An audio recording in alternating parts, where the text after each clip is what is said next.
ఈరోజు తూర్పు నియోజకవర్గంలో 28వ వార్డులో ఈరోజు పార్టీ కార్యాలయము మల్ల దుర్గారావు గారి సోదరులు కార్పొరేటర్ వారి ఆధ్వర్యంలోని ఈరోజు జరుగుతూ ఉంది.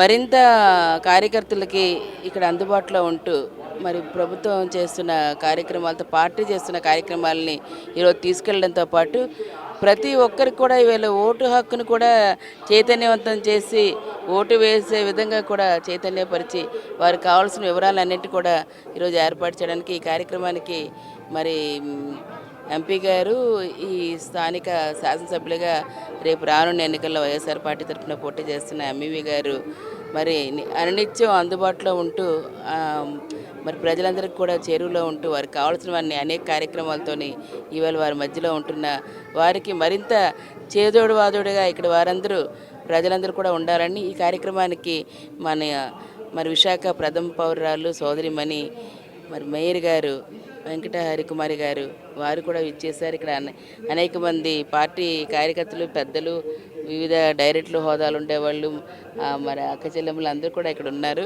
వారందరూ కూడా మా అందరి తాలూకా ఒకటే, ఈవేళ జగన్మోహన్ రెడ్డి గారు పార్టీల కులాలకి మతాలకు అతీతంగా చేస్తున్న అనేక కార్యక్రమాలని మరింత అందాలి, చేయాలి, కుటుంబాలు బాగుండాలి, ఆ సంక్షేమ రాజ్యంగా ఆంధ్ర రాష్ట్రం అభివృద్ధి రాజ్యంగా విశాఖపట్నం ఈవేళ ఉండాలి, పరిపాలన రాజధానిగా రావాలంటే అందరం కూడా కలిసికట్టుగా ఈరోజు జగన్మోహన్ రెడ్డి గారికి అండగా ఉండాలంటే ఎంఈవి గారిని ఖచ్చితంగా ఈరోజు శాసనసభ్యులుగా మరి గెలిపించి ఈ ప్రాంత అభివృద్ధికి తోడ్పాటు చేయాలని చెప్పేసి, అలాగే కేంద్రంలో ఎటువంటి కార్యక్రమాలు ఉన్నా వాటికి సంబంధించి మరి మనగలాన్ని అక్కడ తీసుకెళ్లి సమస్యలు పరిష్కరించే దిశగా ఈవేళ ఇక్కడున్న రాజ్యసభ సభ్యులు కానీ పెద్దలు కానీ ఇక్కడ ఉన్న స్థానిక మరి శాసనసభ్యులందరితో కానీ అలాగే ఇవాళ జగన్మోహన్ రెడ్డి గారు మరి వారి ఆధ్వర్యంలోని మరింత సర్వీస్ చేయడానికి ఈ ఊరి ఆడపడుచుని ఇక్కడ మరి తమ్ముడు వాళ్ళు ఉన్నారు. చివరి రోజుల్లో నాన్నగారు అమ్మ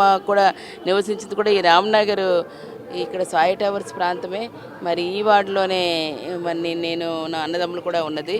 మరి నేను వారందరినీ కూడా కోరుతున్నాను మీ ద్వారా తప్పనిసరిగా మీ తాలూకా అభిమానం ఓటు రూపంలో ఇచ్చి మరి గెలిపించాలని దాన్ని ప్రతి ఒక్కరు కూడా కార్యకర్త ఇవాళ ప్రజల్లోకి తీసుకెళ్లాలని తెలియజేస్తున్నాను.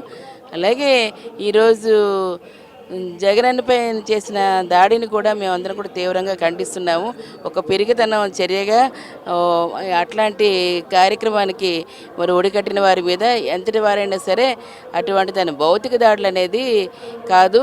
దమ్ముంటే ఇవాళ ప్రతిపక్షం ఎదుర్కోవాలి, ప్రజల మనసును గెలుచుకొని గెలవాలి. కానీ ఇలాగా చాటుమాటిని ఇలా రాళ్ళు విసరటం మరి ప్రాణం మీదకే ఈవేళ అపాయం తీసుకొచ్చే కార్యక్రమాలు చేయడం అనేది భౌతిక దాడులను తీవ్రంగా ఖండిస్తూ అటువంటి దుష్చర్యకి పాల్పడిన ఎంతటి వారైనా సరే శిక్షించాలని చెప్పేసి కూడా గట్టిగా మేము డిమాండ్ చేస్తున్నాం. విశాఖపట్నం తూర్పు నియోజకవర్గంలో 28వ వార్డు పల్లా దుర్గ గారు ఇక్కడ పార్టీ ఆఫీస్ ఓపెన్ చేయడం జరిగింది. రాబోయే ఎన్నికలకు అంతా సిద్ధం అంటూ ఈరోజు ఇక్కడ కార్యక్రమం అంతా కూడా చాలా భారీగా ఏర్పాటు చేసి ఈరోజు పార్టీ ఆఫీస్ ఏర్పాటు చేసి పార్టీ ఆఫీస్ ద్వారా ఇక్కడి నుంచి కేంద్రంగా పెట్టుకుని ఇలా వార్డు అంతా కూడా ఈ కార్యక్రమాలు చేయటం స్టార్ట్ చేశారు. ఆల్రెడీ వార్డులో కార్యక్రమాలు జరుగుతూ ఉన్నాయి. చాలా ప్రచారం అంతా బాగా చేస్తూ ఉన్నారు. ప్రజల నుంచి కూడా విపరీతమైన స్పందన వస్తూ ఉంది. ఇక్కడ ఎంపీగా పోటీ చేస్తున్న బొత్స ఝాన్సీ గారు, నేను కూడా మరి మేయర్ గారు కూడా ముగ్గురు ఈ కార్యక్రమానికి హాజరయ్యాం. ఇక్కడ అంతా కూడా మంచి మెజార్టీతో ఇక్కడ వచ్చే విధంగా మా వార్డు ఇక్కడ 28వ వార్డు ఇన్ఛార్జి ఎవరైతే దుర్గా గారు ఉన్నారో పనిచేస్తూ ఉన్నారని తెలియజేస్తూ ఉన్నాం.